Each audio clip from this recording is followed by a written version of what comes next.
Not many topics get batted around the docks more than what brand of outboard you should put on your boat. Like picking out a new car, every motor has enthusiasts and haters. Sometimes it's challenging to sort through all of the hype. Unfortunately, buying a boat isn't quite as simple as buying a new car. The boat's hull is made by one company and another company makes the engine. For most boaters, the choice of engine will be secondary to the selection of the boat hull they want and can afford. If you're shopping to repower your older boat, or you get the option of custom building a new boat, picking an outboard becomes more of a task. Factors to consider include size, power, output, and weight, along with reliability and ease of service. Check out my maximum horsepower calculator to see the biggest engine your boat can handle. Major players in the outboard motor market. The top names in outboard motors will likely sound familiar. They come from the world's most popular engine manufacturing companies, and most of them also make cars or motorcycles. Honda, Yamaha, Suzuki, and Mercury come to mind first. Nissan currently makes outboard motors under the Tohatsu brand, though older vintages carry the Nissan badge. Evinrude is an exception since the brand is only associated with outboards, but the company is owned by the same people that make Rotax engines, Can-Am ATVs, and Sea-Doo jet skis. Buying a new boat. If you're going boat shopping, the brand of motor the boat comes with is nearly always a secondary consideration. Boat manufacturers team up with individual outboard companies. Their boats leave the assembly line with the engine rigged. Usually, the buyer will get the choice between a standard horsepower version and a slightly more powerful upgrade. Choosing between different brands is seldom a choice unless you're dealing with a custom boat builder. Since outboard motors last 20 to 30 years or more, even used boats aren't going to give the boater the chance to pick a boat with a specific brand of motor. When comparing boats, other factors and features are almost always more important than the logo on the engine cowl. Boats vary in design and production quality so much that the primary goal of nearly every boat shopper is to pick the best hull they can afford. After all, outboards can be swapped out and replaced, but you can never change the fundamental design of your boat. The rare occasion when most buyers can pick their favorite motor brand is when they are repowering. Maybe you bought a new boat without a motor, or perhaps you are undertaking a major refit on a nice older hull. Either way, you get complete control over the choice. If ordering a specific type of engine is important to you and you are buying a new boat, you can work with your dealer to have the boat delivered unpowered. Once you've got the boat, you can mount whatever motor you want on it. This might be a cost-prohibitive option, however, so crunch the numbers carefully. Another option is to rent a boat to try it out. Outboard engine technologies. Outboard motors are experiencing something of a renaissance. Simple two-stroke carbureted outboards were the staple of the marine industry for decades. Then, in the 1990s, government emission standards for outboard motors were tightened, and manufacturers had to make a decision.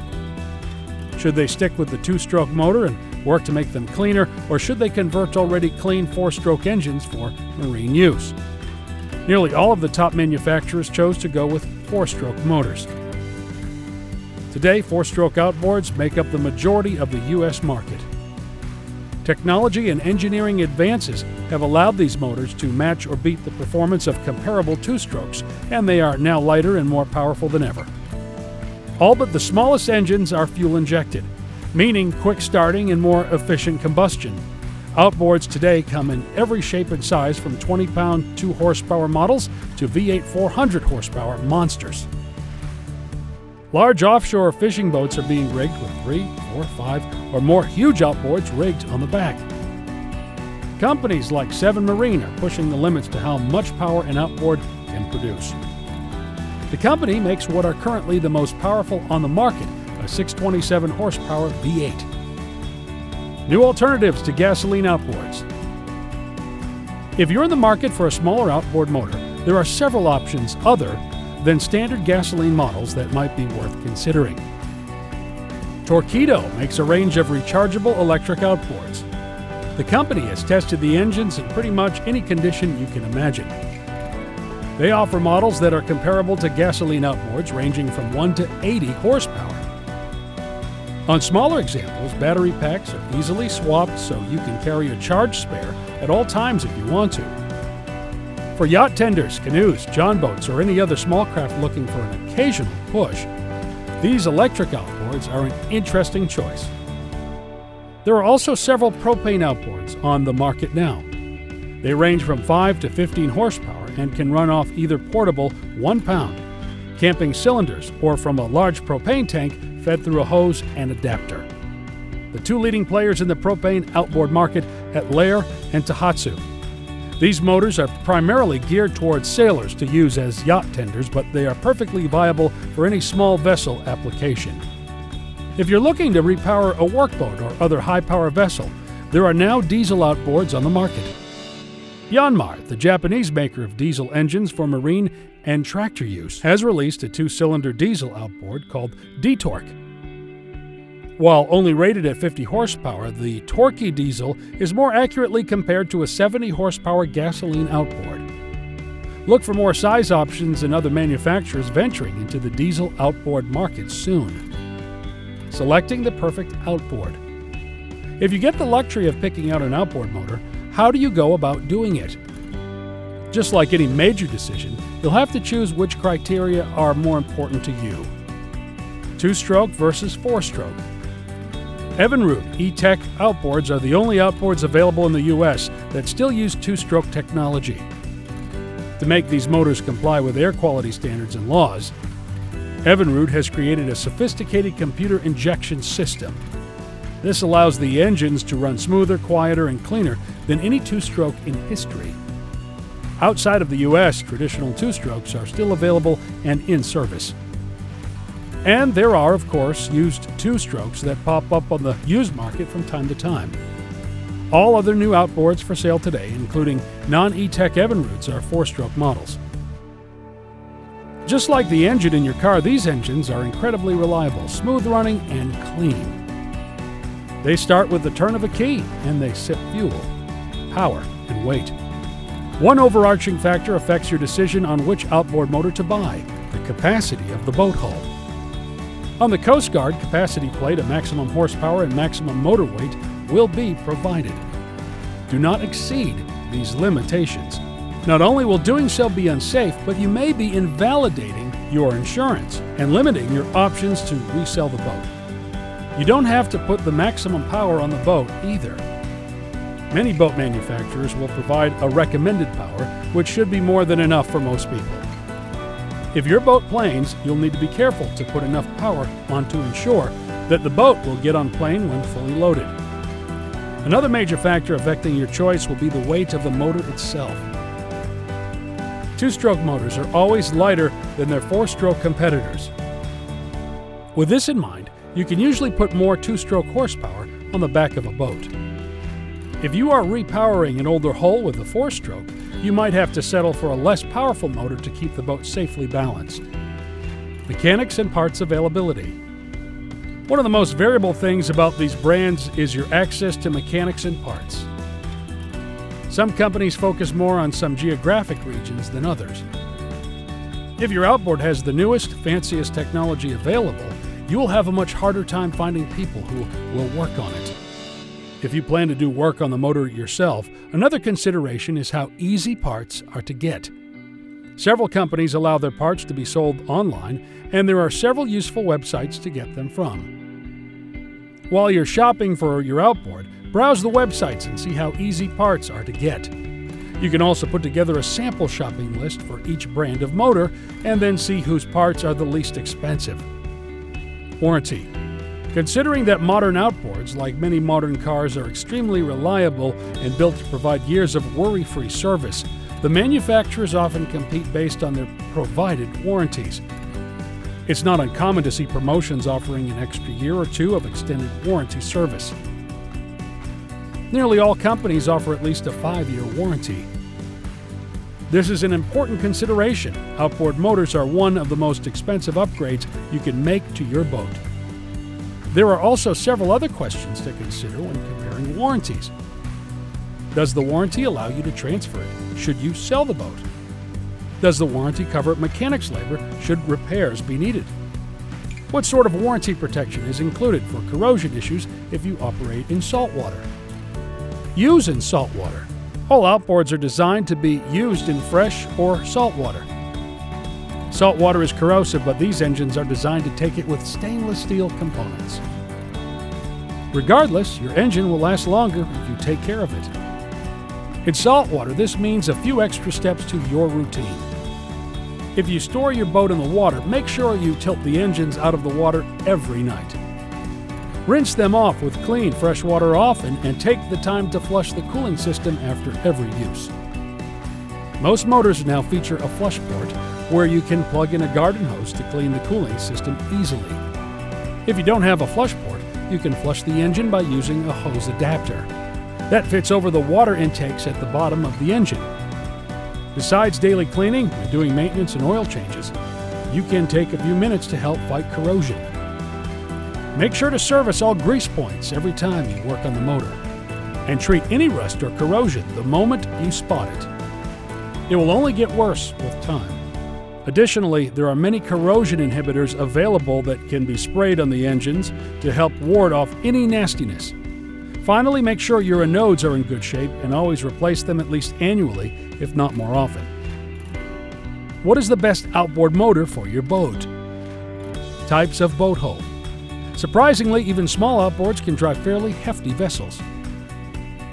The amount of horsepower a boat needs to move depends on several factors, but the primary one is the hull design. Boats with displacement hulls push the water out of the way and are limited in the maximum speed they can travel. Their maximum hull speed is a factor of their length, not of their horsepower. Small boats that move at hull speed require surprisingly little power. Examples of displacement hull boats include everything from small sailboats and canoes to tugboats and full-size ships. Besides displacement hulls, boats can also be classified as semi-displacement or planing. Semi-displacement boats can move quicker than their displacement counterparts, but it takes a lot of power and a lot of gas. Semi-displacement designs include many offshore fishing boats, down-east-style runabouts, fast trawlers, and many pontoon boats. Planing boats are designed to leap on top of the water and on plane. A planing hull requires a certain amount of horsepower to get up onto the plane, and then any excess power can be used to increase their top-end speeds. Bass boats, center console, ski boats, and cigarette boats are examples of planing hull boats. Planing hulls can range from 8-foot long rigid inflatable dinghies to 100-plus foot motor yachts. Small outboards. Small boats like yacht tenders and canoes can use a variety of types of outboard motor. For the most part, these motors range from 2 to 15 horsepower. These motors are lightweight and attach onto the boat transom with screw-type clamps for easy removal. Most engines, 6 horsepower or less, feature an integral fuel tank, while large motors will have an attachment for an external tank. These motors are usually controlled with a tiller handle and are nearly always started with a pull rope, like a lawnmower. While most outboard motors are water-cooled, some of the smaller portable models are air-cooled. The Honda 2.3 is an example of an air-cooled super-portable 4-stroke engine. Since it doesn't have a water pump, maintenance requirements are lower and you can use the motor in soupy waters that might clog other motors' intakes. It should also be noted that most small outboards are still carbureted. This means you will want to run the engine often and plan on more tune-ups. Suzuki has recently introduced fuel injection into their small 9.9 and 15 horsepower models, making these two motors stand out when compared to the competition. Mid-sized outboards. Mid-sized outboards range from 20 to 50 horsepower. These are usually found on semi-displacement boats or on planing boats that are less than 20 feet long. 40 to 50 horsepower variants are common on pontoon boats. Engines in this size range are typically driven from a helm wheel with remote throttle controls. They are generally turnkey electric start with an onboard alternator or magneto used to charge the boat's battery and run its electrical system. High-power outboards. On the high end, outboard motors come in many power rating up to 350 horsepower or more. These engines are used on fast planing hulls. Boats are often rigged with multiple engines. A twin-engine configuration offers redundancy should one fail. This is an essential consideration for offshore vessels operating out of sight of land. Multiple outboards also give owners the option of installing more power than one outboard alone can provide. The fastest go-fast boats can be rigged with over 1,000 horsepower in outboards. Manufacturers are also creating advanced computer systems to manage maneuvering these outboards, making them easier to drive, trim, and dock. Best outboard motor for the money. While all of the major outboard manufacturers providing very similar products, price shopping is pretty straightforward. First, make sure you are comparing apples to apples. Are all motors in your size range water-cooled and fuel-injected? Do any have unique features that make them stand apart from the others? If the size or features you want only come from one or two companies, there's not much more to narrow down. Once you're ready to get prices, be sure to shop around online and at your local dealer. Small portable outboards are easily shipped, so don't hesitate to buy them online. If you do purchase them at the dealer, the mechanics there will commission the engine and perform a post-delivery inspection to make sure you're good to go. You'll probably find that prices don't vary too much from one manufacturer to another. From personal experience, it seems that Hondas are the most expensive, followed by Yamahas. Suzuki's, Mercury's, and Evinrude's are usually a tie. Sometimes a deal will pop up like year-end closeouts or boat show specials. What is the most reliable outboard motor? The reliability of nearly every outboard motor is pretty spectacular. Hondas and Yamahas have long held top honors for user-reported reliability, but the other brands are far from lagging. If you want maximum reliability, consider sticking with a high-end brand name motor and avoiding any flashy new systems or add-ons. The keep it simple KISS rule applies in boating, perhaps even more than it does in other hobbies.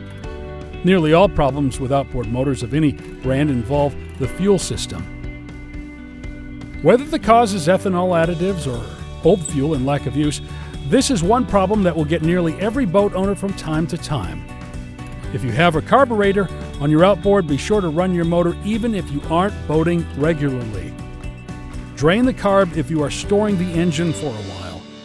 Fuel injection systems help, but you still run the risk of old fuel sitting in your tank. Every boat should be equipped with a high-quality fuel water separator and spare filters. The best ones have a sight bowl so you can see if water or junk has gotten into your fuel. Check it before every trip, and you'll never have a fuel problem. Conclusion: picking a new outboard for your boat is a fun project for the gearhead boater. There's a lot of flashy new technology to look into, but don't lose sight that, in the end, it's the boating that counts. Find a reasonable motor that works efficiently and reliably, and make sure it is sized correctly for your boat. Compare the brand names, see if any special features are offered, and make some careful price comparisons. Even though it makes great banter at the tiki bar captain's meetings, most boaters don't give too much thought to their outboard motor. Like the motor in your car, it will provide year after year of reliable service with only the slightest amount of care and maintenance. As long as clean fuel is provided, modern outboard motors are worry-free.